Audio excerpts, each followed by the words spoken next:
হাসরের ময়দানে আল্লাহ তাআলা যখন ফেরেশতাদের মাধ্যমে আগুনের শিকল দিয়ে টেনে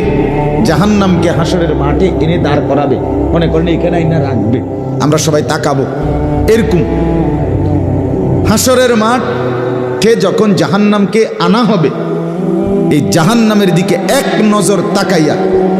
হাসরের ময়দানের সমস্ত নাফরমান পাপী বেঈমান আবারও বলবে আল্লাহর কাছে, রব্বানা আখিরনা ইলা আজালিন করিব, আল্লাহ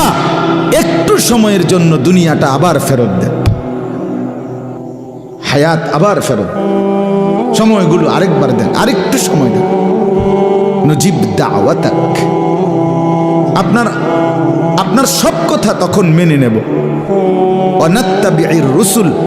আপনার রসুলদের আনুগত্য করব। আল্লাহ বলবেন না, না বান্দা,